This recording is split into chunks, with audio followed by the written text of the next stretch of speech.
Opération du CDC Afrique.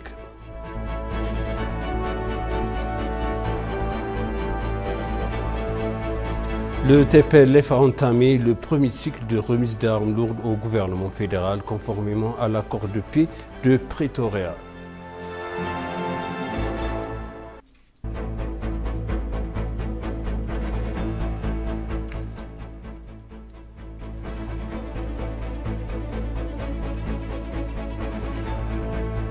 Bienvenue chers téléspectateurs sur ABC, c'est moi Zalal Mourkana avec le journal. Le Comité national de coordination anticorruption a passé en revue le travail accompli jusqu'à présent en présence du Premier ministre Abiy Ahmed. Selon le bureau du Premier ministre, jusqu'à présent, un grand nombre de dénonciations liées à la corruption ont été reçues du public. Le comité fait enquête sur ces cas et jusqu'à présent, 110 cas d'enquête ont été ouverts, a-t-il ajouté. Il convient de rappeler que le gouvernement éthiopien a mis en place un comité national pour coordonner ses campagnes anticorruption en novembre 2022.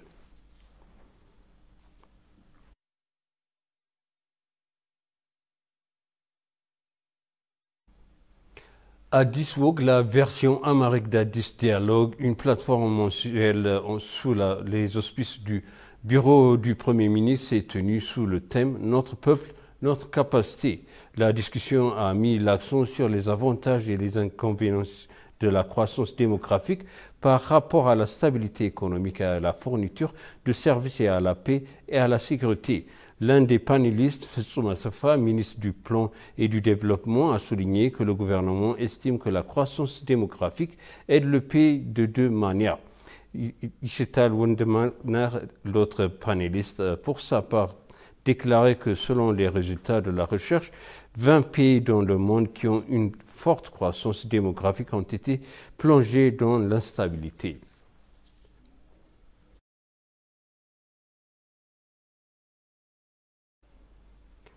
Depuis la reprise du carburant vers l'État du Tigray jusqu'à dimanche dernier, plus de 1,3 million de litres de carburant ont été transportés dans la région selon l'autorité éthiopienne de pétrole et de l'énergie. Le directeur de l'approvisionnement en carburant, de la logistique et de la surveillance de l'autorité, Fekadou Shumet, a révélé que 25 camions citernes de diesel et 3 camions citernes d'essence ont été livrés aux villes de Shire, Mekale, Agwal, Wukro, Zalambessa, Kigha de l'État. La directrice de la communication et des relations publiques de l'autorité, Bekele Kouma, a pour sa part révélé que quelques 141 151 litres d'essence et 1 189 923 litres de diesel, total 1 331 074 litres de carburant ont été transportés dans la région.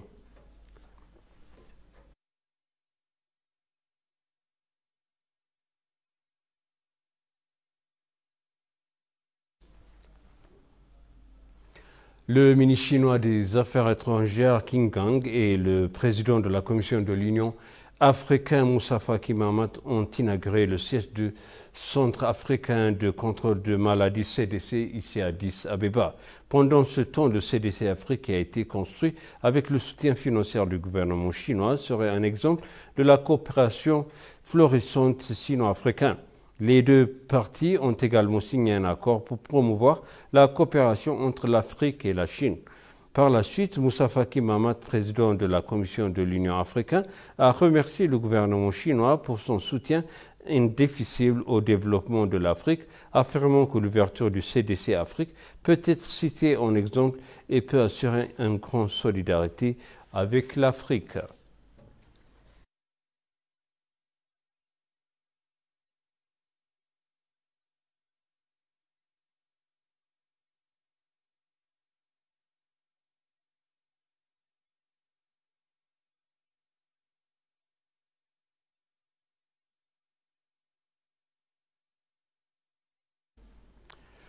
Le ministre de l'Éducation, Brown Naga, s'est entretenu avec une délégation japonaise conduite par des membres de parlementaires japonais.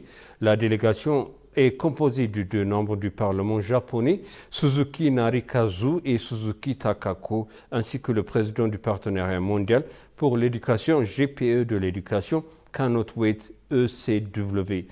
Ito Takako, ambassadeur du Japon en Éthiopie, a également participé à la discussion. Ils ont également donné des conseils sur les manières dont le Japon peut coopérer avec l'Éthiopie dans le secteur de l'éducation.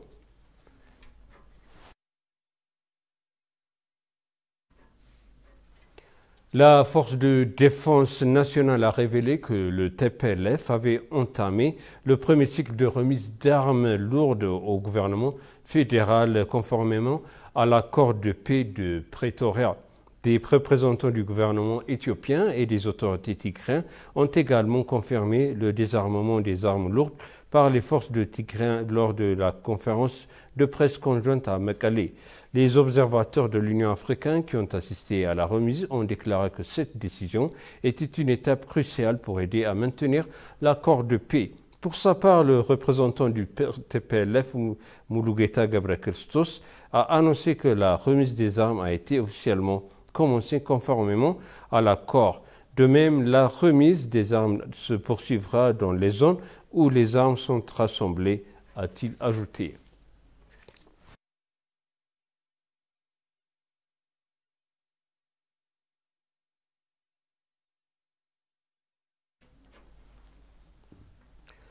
Le ministère de la Santé a révélé qu'il avait réussi à rétablir les services de 105 000 citoyens dans les États de Tigré au cours des derniers mois.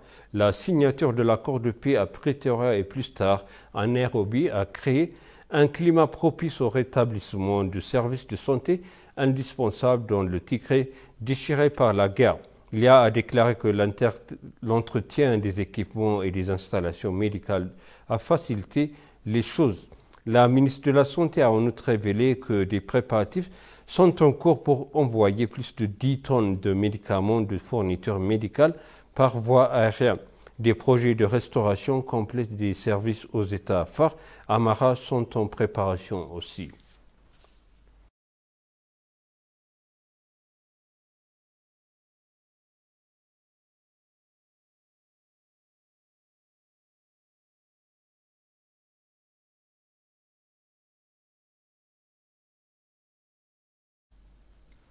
Et pour conclure, le journal dans sa catégorie Travel and Adventure de la publication de Nouvel An, la plateforme en ligne bien connue de National Geographic UK, désigne la dépression désolée de Danakil dans le nord de l'Éthiopie comme le premier endroit commandé aux touristes. Selon National Geographic UK, la dépression désolée de Danakil en Éthiopie est l'un des endroits les plus secs, les plus chauds et le plus bas de la planète, composé de lacs salés de sources acides jaune fluo, de lacs de lave et d'une proportion démesurée de volcans actifs d'Afrique. Dans sa sélection du mois, National Geographic UK recommande des paysages uniques de l'Éthiopie, des routes auparavant recouvertes de bouées vers le sud jusqu'à la vallée isolée de l'Omo pour visiter de vastes zones humides qui abritent de nombreuses tribus ethniques. National Geographic UK a ajouté encore que des fêtes et des fêtes de rue, des processions de pèlerins ainsi que des événements saints peuvent être observés à Gondar qui abrite un grand palais du XVIIe siècle et la spirituelle Lalibela où près d'une douzaine d'églises médiévales sont taillées dans la roche volcanique.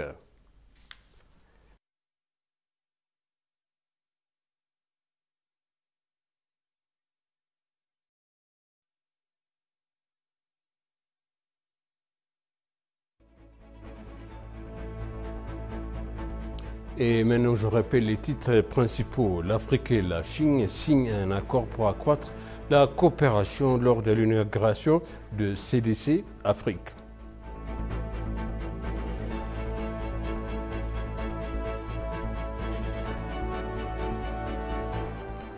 Le TPLF a entamé le premier cycle de remise d'armes lourdes au gouvernement fédéral conformément à l'accord de paix de Pretoria.